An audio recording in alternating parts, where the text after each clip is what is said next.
Welcome to Max Life Man, your essential YouTube channel, expertly led by our top expert, Dr. Sterling Thorne.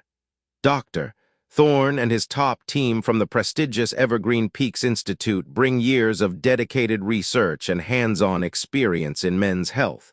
We deliver insightful, heartfelt podcasts designed to optimize your health and unlock your best self.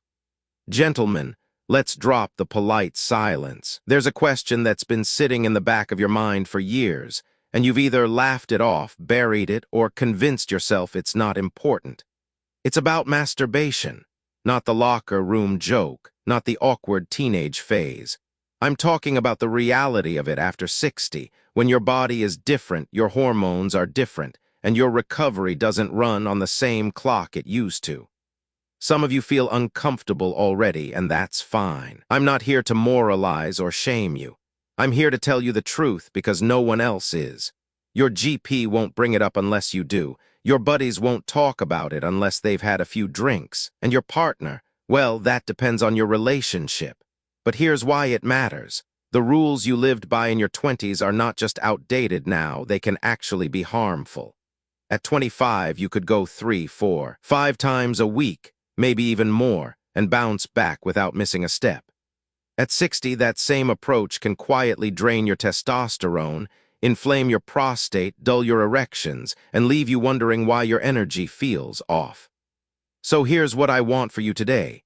By the time we're done, you'll understand exactly how to treat this private act as a tool, not a crutch, not a risk, but a tool that works for your current body, not your old one. Before we dive in, quick challenge for you right now. Type yes in the comments if you think it's possible to overdo it after 60, or no if you think it doesn't make a difference. Don't overthink it, just give me your gut answer. You'll find out soon whether your instinct matches the science. 2. Why this matters more after 60. Let me tell you about Frank. Frank is 64, a retired firefighter from Ohio. The man still has shoulders like a coat rack and the handshake of a hydraulic press. He came into my office looking more embarrassed than any man who's run into burning buildings should ever look. "Doc," he started, glancing around like someone might be listening, "I've been feeling slower, and not just at the gym. I mean in other areas. We did the usual blood tests, heart check, cholesterol. Everything came back solid. But when I started asking about his habits, not the gym, not the kitchen, but the bedroom and beyond, he hesitated. And that hesitation told me everything. Turns out Frank had kept his sexual routine exactly the same as in his 30s. Same frequency, same intensity. And he'd never thought twice about whether his body could still handle it. This is the part most men miss. After 60, your sexual health isn't just about libido. It's about a chain reaction of systems. Circulation, healthy erections are all about blood flow. Hormone balance, testosterone, cortisol, and dopamine all shift after orgasm. Prostate health, that walnut-sized gland has likely grown and it responds differently now. Mental sharpness. Yes, sexual activity affects your brain chemistry, mood, and focus. Done right, masturbation can support all of those systems. Done wrong, it can quietly undermine them, and you might not notice until the symptoms pile up. This isn't a moral lecture, it's pure physiology, and once you understand the why, the how often starts to answer itself. 3. The myths that need to die. I've been in this field long enough to know that when it comes to sex, myths travel faster than facts. And the 3 biggest ones for men over 60 are these. Myth #1. If you don't ejaculate regularly, your prostate fills with toxins. Here's the truth. Yes, occasional release can help flush the prostate ducts, but the idea that missing a week will poison you, that's pure exaggeration. Your body has multiple ways to keep those fluids healthy, and overdoing it can cause more harm than the backup ever would. Myth #2. Daily release keeps your testosterone high. I wish it were that simple. While a steady sex life can support healthy hormone levels, frequent ejaculation, especially daily, can actually cause a short-term dip in testosterone for many men. At 25, that dip rebounds in hours. At 60, it might take days. Myth #3. It doesn't matter how often you do it, it's harmless. Nothing is harmless in unlimited doses. Overuse can lead to pelvic floor fatigue. Yes, men have one too. Desensitization that makes it harder to get aroused with a partner, and weaker erections over time. I've had men look me dead in the eye and say, "Doc, I think my wife thinks I'm not attracted to her anymore." In reality, their body had simply adapted to a different kind of stimulation and couldn't respond the same way in the bedroom. So let's kill these myths here and now.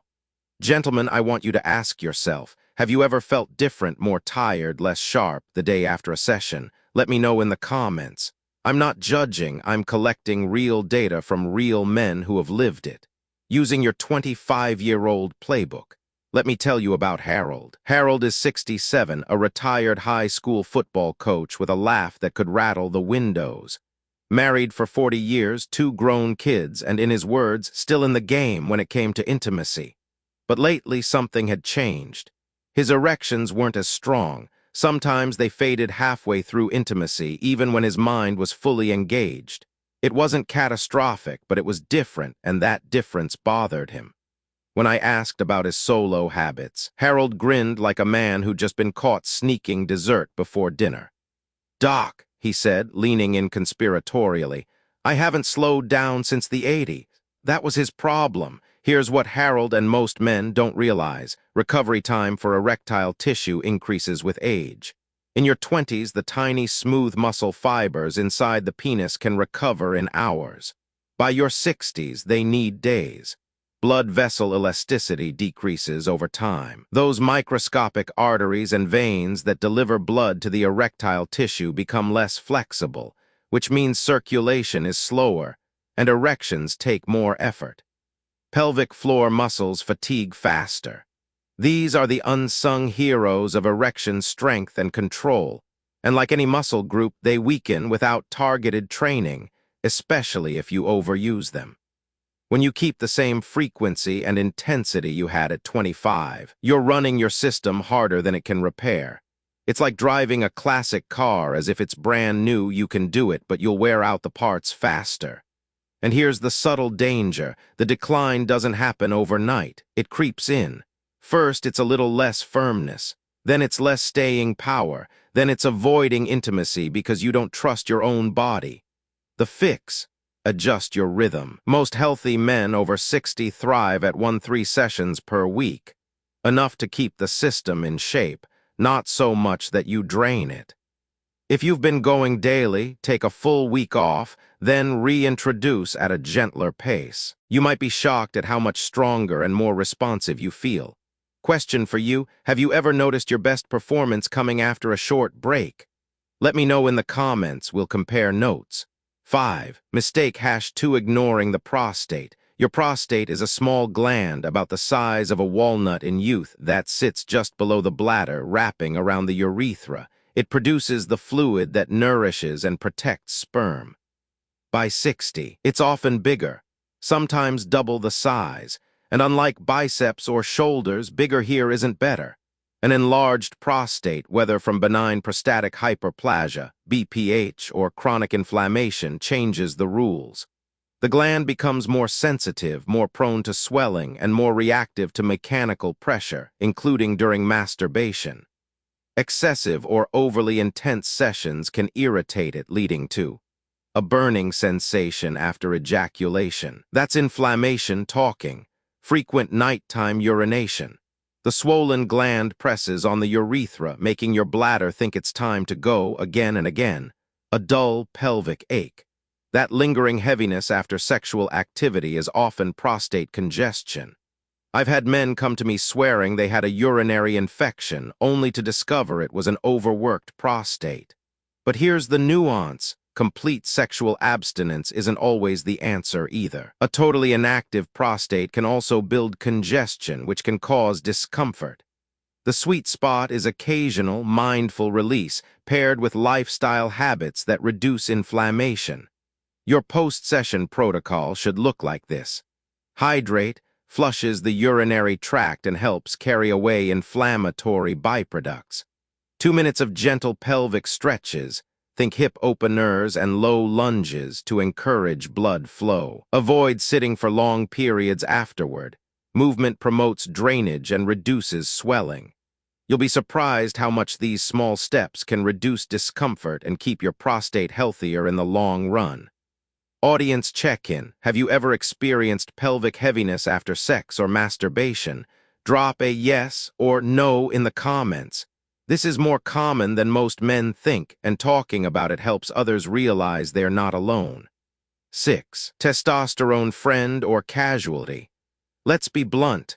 Testosterone is the lifeblood of male vitality. It fuels your energy, mood, muscle mass, bone density, libido, and recovery. Without it, you can be in the best shape of your life physically and still feel like something essential is missing.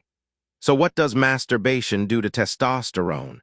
Here's the science. Short term, a single ejaculation can cause a temporary dip in testosterone. For young men, that dip might be negligible and rebound in hours. Over 60, the rebound is slower, sometimes 24 to 72 hours, especially if your baseline testosterone is already low. Chronic overuse. Repeated sessions without enough recovery can keep you operating in a slightly drained state, where your motivation, physical drive, and even workout performance feel dulled. This is why timing matters. If you've got an important workout, a romantic evening, or even a big presentation, space your sexual activity so your testosterone peaks when you need it most. Now here's the empowering part. Masturbation in moderation, combined with strength training, protein-rich meals, and deep, consistent sleep, can actually raise your baseline testosterone over time. The activity itself isn't bad. The problem is when it's done without strategy, without recovery, and without support from the rest of your lifestyle. Think of it like lifting weights. Too little and you lose strength. Too much without recovery and you burn out. Just right with proper rest and nutrition, you grow stronger than before. Practical tip: if you're tracking workouts and recovery, try tracking sexual activity alongside it for a month. Notice when you feel strongest, most confident, and most energized. You might find a pattern, and once you do, you can time your activity to ride those natural peaks. Final question for this section. If I did a dedicated episode on maximizing testosterone naturally over 60, would you watch it? Type yes in the comments and we'll make it happen. 7. Signs you're overdoing it. You might be over the line if you notice. Erections that are softer or fade quickly over weeks. Reduced excitement for partnered sex. Pelvic discomfort or dull ache after release. Using it as your primary stress relief multiple times a day. When you spot 2 or more of these, take a break. Give your body a full week off and see how it rebounds. Many men are shocked at the improvement. 8. Building the smart routine. Here's the framework I give my patients. Frequency: 1-3 times weekly for most men. Timing: morning or early afternoon for better recovery and less sleep disruption. Preparation: hydrate, do light hip and pelvic stretches. Aftercare: move, don't slump into a chair, keep the blood flowing. This keeps the system strong without wearing it out. 9. The emotional side. This is the part no one talks about, but it's often the heaviest burden.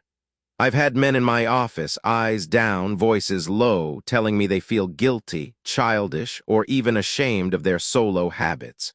Not because they are hurting anyone, but because they've internalized decades of mixed messages about masculinity, self-control, and aging. Here's the kicker: that shame isn't just emotional, it's physical. Shame spikes cortisol, your stress hormone. Chronic cortisol elevation lowers testosterone, increases belly fat storage, and disrupts sleep.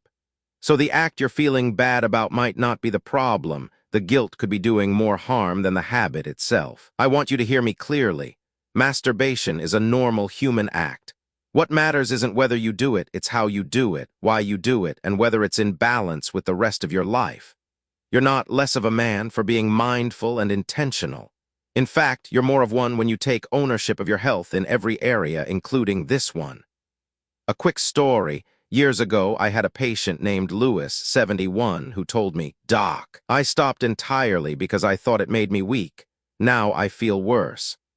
We reintroduced it in a balanced, mindful way, and not only did his mood improve, but so did his energy, sleep, and connection with his partner.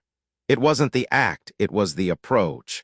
So, gentlemen, I'll leave you with this for now. Be intentional, be observant, and be kind to yourself. Sexual health isn't a scoreboard. It's part of the bigger game of keeping your body and mind in peak form as you age. 10. The takeaway and call to action. Gentlemen, if you've been with me through this whole conversation, you've probably realized something important. This topic isn't about guilt. It's not about good or bad. It's about ownership. It's about knowing your body in this phase of life and making choices that keep you strong, confident, and connected both with yourself and with the people you care about. We've broken some myths tonight. We've talked about signs you're overdoing it, how to build a smart routine, and why your emotional relationship with this private habit matters just as much as the physical. Here's the truth I want you to take with you. You are not broken. You're simply playing a different game than you did at 25. The field has changed, the rules have shifted, but you're still in the game and you can still win it. You do that by respecting your recovery, by protecting your prostate, by keeping your testosterone where it needs to be, by seeing this as part of your total health strategy, not some hidden shame in the back of your mind. And if you've been thinking, Doc, maybe I've been pushing too hard, take this as your moment to reset. Give yourself that week off, reintroduce with purpose, and watch how your body thanks you.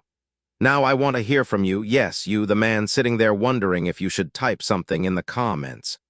If you've ever noticed your energy, mood, or performance change after adjusting your habits, share a quick yes below.